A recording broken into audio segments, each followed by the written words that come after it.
since we've had a Sterling Conference, we've had a team showcase. It's been one of the highlights of our event, and we always like to showcase it, and for the most of the time we've showcased it in the big room, so we could really share this with the entire conference group here. Because it is really a highlight to see the teams in action using problem-solving process tools to really improve their organizations and make a difference. And even what Dr. Stuckey was talking about today, it's all that power of going through problem-solving PDSA, as she called it, and really identifying issues and really getting to the root cause and really solving problems.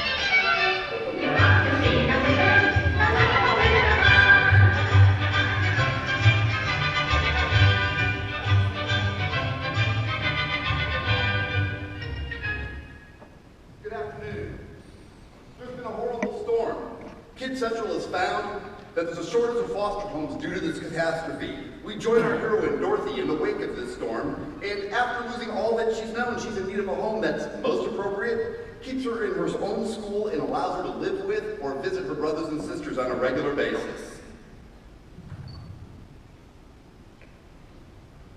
Oh no, there's been a shortage of foster homes, and there's not enough homes for the children, and our kids are having to live in orphanages.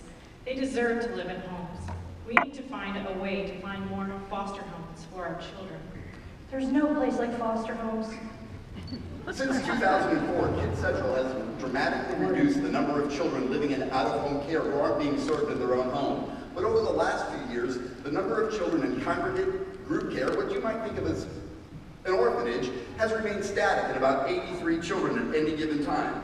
We really wanted to improve this result and understand why it was happening and what we can do to improve this as a critical measure.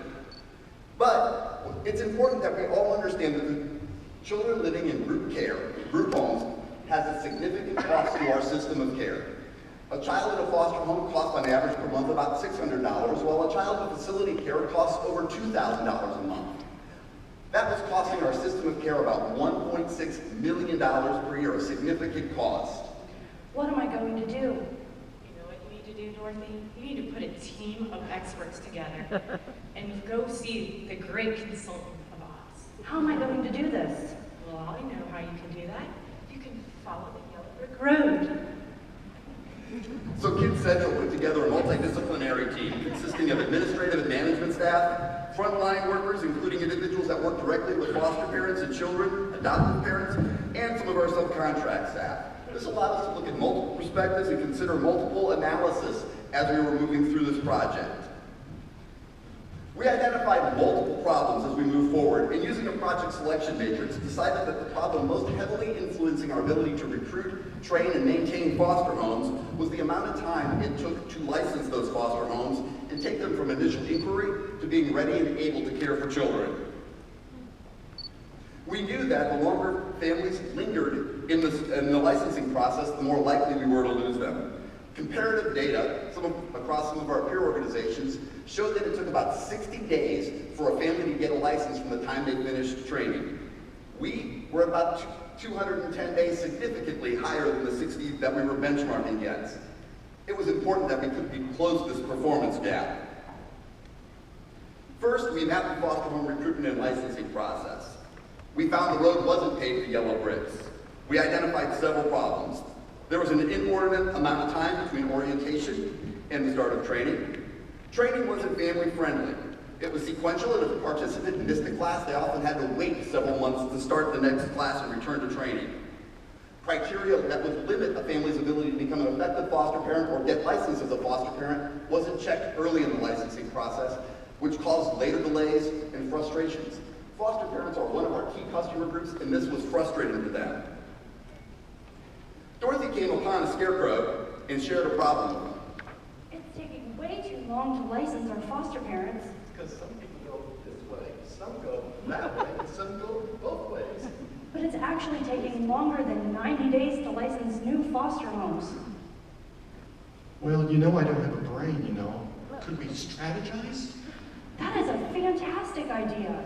You should come with me to see the great consultant of Oz. Maybe he can help you with the brain.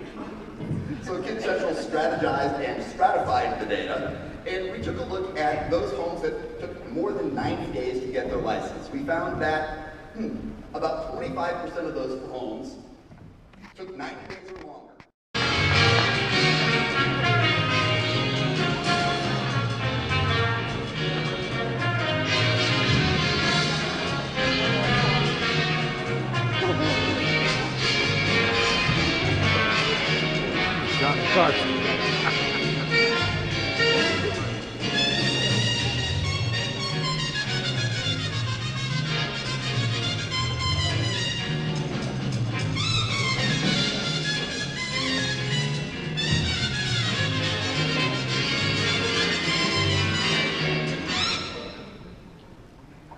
Good evening, ladies and gentlemen. Welcome to the Orange County Public Schools Human Resource Department Tonight Show. On tonight's episode, we'll be discussing the non-school-based administrative hiring process. And please welcome our great seer of all greenbelts, our very own Karnak.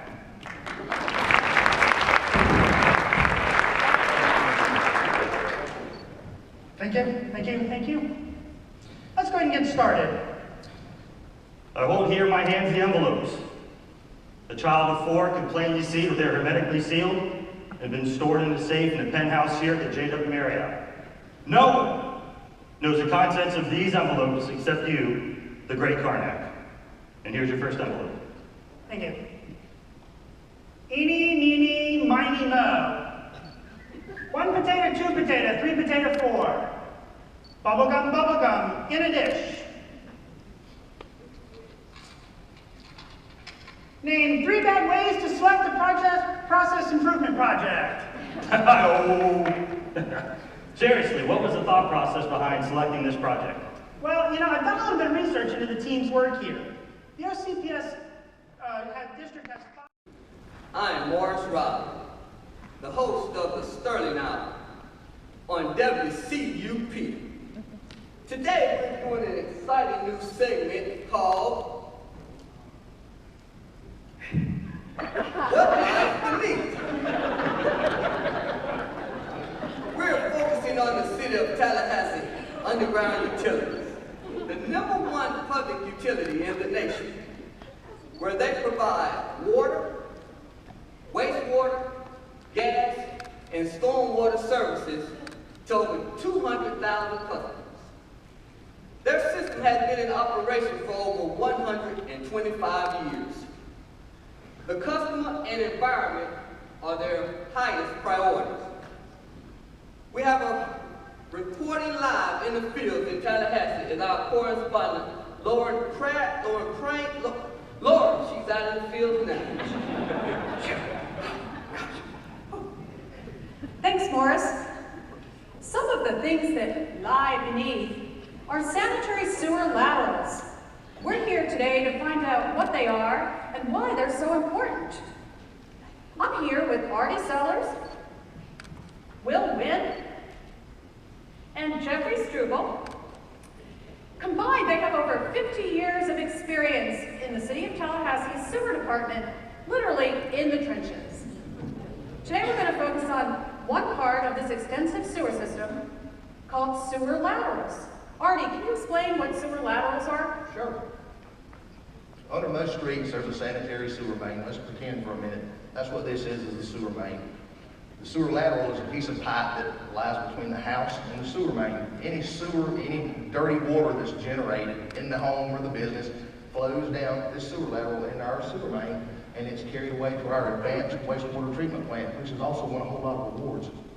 And I understand that the City of Tallahassee is replacing thousands of these sewer laterals. Why are you doing that? Well, we're trying to stay ahead of our street repaving crews. We have about 25,000 of these we have to do, and we don't want to come back and tear up a brand new road. Interesting. And how have you traditionally replaced them? we'll open trench. We'll dig a great big hole that's, can be up to 25 feet deep. It's like digging a big ditch. We take a tractor and we just tear up everything. We tear up the entire road. I can imagine all this disruption. It's a lot of fun. It really is. We're like big kids, we got big toys and we like to tear the road up. But we had to find a better way to do it.